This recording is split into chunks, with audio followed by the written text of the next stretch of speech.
Hi friends, welcome to my YouTube channel. ನೋಡಿ, ಇವತ್ತು ನಾನು ಹೆಸರುಬೇಳೆ ದೋಸೆ ಮಾಡ್ತಾಯಿದ್ದೀನಿ. ಇದು ಹೆಸರುಬೇಳೆ ಏನು ಅಂದರೆ, ನಿನ್ನೆ ವರಮಹಾಲಕ್ಷ್ಮಿ ಹಬ್ಬ ಇತ್ತಲ್ಲ, ಹಬ್ಬದಲ್ಲಿ ಕೋಸಂಬರಿ ಉಳಿದಿತ್ತು. ಎಷ್ಟೊಂದು ಮಿಕ್ಕಿತ್ತಲ್ಲ ಕೋಸಂಬರಿ, ಅದರಿಂದನೇ ಅದು ಮಿಕ್ಸಿ ಮಾಡಿದ್ದೀನಿ.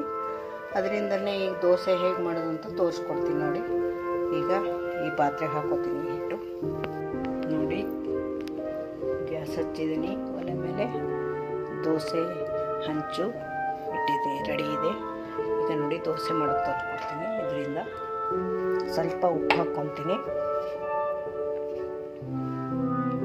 ನೋಡಿ, ಒಂದು ಸ್ವಲ್ಪ ಉಪ್ಪು ಹಾಕ್ಕೊತೀನಿ. ಕಲಿಸ್ಕೊಬೇಕು ಉಪ್ಪು ಚೆನ್ನಾಗಿ.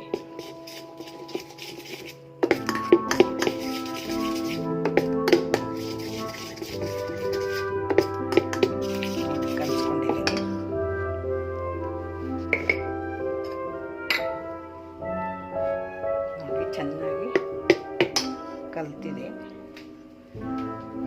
ಬೇಕಾದರೆ ನೀವು ಜೀರಿಗೆ ಹಾಕ್ಕೋಬೋದು, ನಾನು ಹಾಕ್ಕೊಂಡಿಲ್ಲ. ಜೀರಿಗೆ ಬೇಕಾದರೆ ಹಾಕ್ಕೋಬೋದು, ಇದರಲ್ಲಿ ನಾನು ಹಾಕಿಲ್ಲ.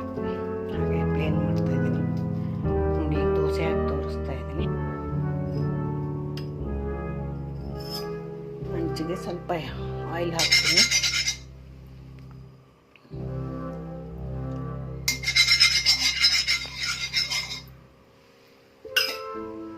ನೋಡಿ, ಇದು ಚೆನ್ನಾಗಿ ಕಾಯಿಲೆ ಅದು. ಹಾಯ್ ಫ್ರೆಂಡ್ಸ್, ನಾನೀಗ ದೋಸೆ ಮಾಡೋದನ್ನ ಹೇಗಂತ ತೋರಿಸ್ಕೊಡ್ತೀನಿ. ನೋಡಿ, ಇಟ್ಟು ಈ ಹದಕ್ಕೆ ಇಡಬೇಕು. ಸ್ವಲ್ಪನೇ ನೀರು ಹಾಕಿ ಮಿಕ್ಸಿ ಮಾಡಿರೋದು, ಜಾಸ್ತಿ ಹಾಕಿಲ್ಲ. ಈಗ ದೋಸೆ ಹಾಕ್ತೀನಿ. ನೋಡಿ,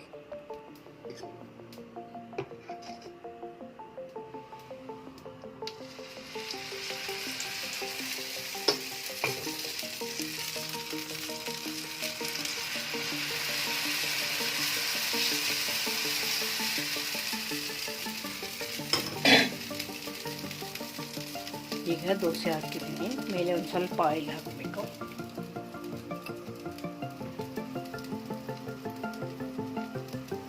ಮೇಲೆ ಸ್ವಲ್ಪ ಆಯಿಲ್ ಹಾಕಿದ್ದೀನಿ. ಸ್ವಲ್ಪ ಸುಡಬೇಕದು. ನೋಡಿ, ದೋಸೆ ಸುಡ್ತಾ ಇದೆ. ನಾನು ನಿನ್ನೆ ಕೋಸಂಬರಿಗೆ ಈರುಳ್ಳಿ, ಸೌತೆಕಾಯಿ, ಒಂದು ಹಸಿಮೆಣಸಿನ್ಕಾಯಿ ಮತ್ತು ಸ್ವಲ್ಪ ಕೊತ್ತಂಬರಿ ಹಾಕಿದ್ದೆ. ಕೋಸಂಬರಿಗೆ ಕ್ಯಾರೆಟ್ ಬೇಕಾದರೆ ಹಾಕ್ಬೋದು ನೀವು. ನಾನು ಹಾಕಿರಲಿಲ್ಲ, ನಿನ್ನೆ ಕ್ಯಾರೆಟ್ ಇರಲಿಲ್ಲ ಅಂತ. ನೋಡಿ, ಈಗ ಸುತ್ತಾ ಇದೆ. ನೋಡಿ, ಈಗ ನೋಡಿ ಎಷ್ಟು ಚೆನ್ನಾಗಿ ಬಂತು. ನೋಡಿ, ಸುಡ್ತಾ ಇದೆ. ಈಗ ತಿರುವು ಹಾಕಿದ್ವಿ, ಸ್ವಲ್ಪ ಸುಟ್ಟು. ಹಾಗೆ ಈ ದೋಸೆ ಮೇಲೆ ಹಾಕಿದ್ದೀನಿ ಚಟ್ನಿ ಪುಡಿ ರೆಡಿ ಮಾಡ್ಕೊಂಡಿದ್ದೀನಿ. ಈ ಚಟ್ನಿ ಪುಡಿನ ಹಾಕಬೇಕು. ನೋಡಿ, ಸುಡ್ತಾ ಇದೆ.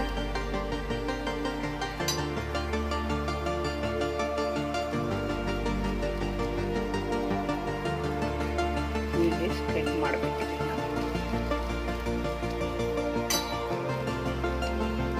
ಈ ಕೋಸಂಬರಿ ಎಷ್ಟೊಂದು ಜನ ಮನೇಲಿ ಉಳಿದಿರುತ್ತಲ್ಲ, ಸುಮ್ಮನೆ ವೇಸ್ಟ್ ಮಾಡೋದು ಬದಲು ರಾತ್ರಿನೇ ಫ್ರಿಜ್ಜಲ್ಲಿ ತೆಗೆದಿರಬೇಕು. ಬೆಳಿಗ್ಗೆ ಮಿಕ್ಸಿ ಮಾಡ್ಕೊಂಡು ಈ ಥರ ದೋಸೆ ಮಾಡ್ಕೊಂಡು ತಿನ್ಬೋದು. ಇದು ಚಟ್ನಿನೂ ಮಾಡ್ಬೋದು. ನಾನು ಚಟ್ನಿ ಮಾಡಿಲ್ಲ.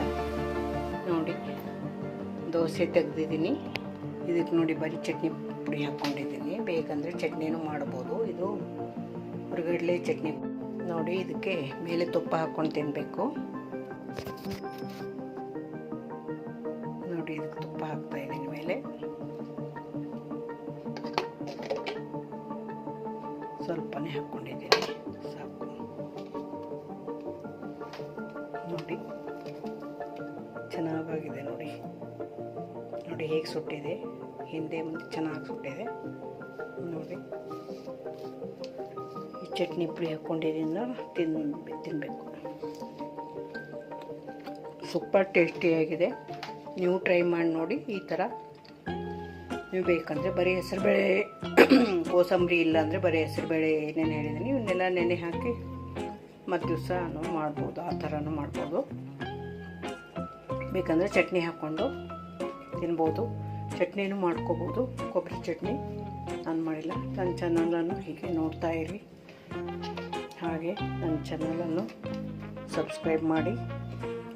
ಇನ್ನು ಮುಂದೆ ವಿಡಿಯೋಗಳನ್ನು ಹಾಕ್ತಾ ಇರ್ತೀನಿ. ನೋಡಿ ಎಷ್ಟು ಚೆನ್ನಾಗಿ ಬಂದಿದೆ ದೋಸೆ ನೋಡಿ. ಇದುವರೆಗೂ ನನ್ನ ವಿಡಿಯೋ ನೋಡಿದ್ದಕ್ಕೆ ಥ್ಯಾಂಕ್ ಯು. ನೋಡಿ ಇನ್ನೊಂದು ದೋಸೆ ಹಾಕಿದ್ದೀನಿ, ಸುತ್ತಾ ಇದೆ ನೋಡಿ ಎಷ್ಟು ಚೆನ್ನಾಗಿ ಬರುತ್ತೆ. ಅದಕ್ಕೆ ಉದ್ದಿನಬೇಳೆ ಹಾಕಿಲ್ಲ, ಏನಿಲ್ಲ, ತುಂಬ ಚೆನ್ನಾಗಿ ಬರುತ್ತೆ ದೋಸೆ. ಹೆಸರುಬೇಳೆದು ಕೋಸಂಬರಿ ಉದ್ದಿರುತ್ತಲ್ಲ, ಆ ಕೋಸಂಬರಿಯಿಂದ ಮಾಡಿದ ದೋಸೆ ಇದು.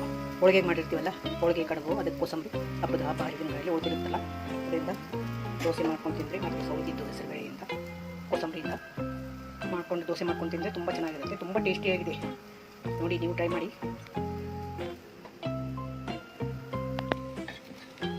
ನೋಡಿ ಎಷ್ಟು ಚೆನ್ನಾಗಿ ತಿರುವು ಹಾಕೋಕ್ಕೆ ತುಂಬ ಈಸಿಯಾಗಿ ಬರುತ್ತೆ.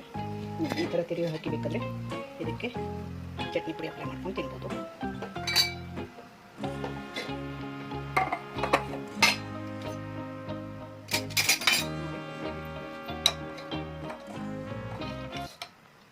ಮೇಲೆ ತುಪ್ಪ ಹಾಕ್ಕೋಬೋದು.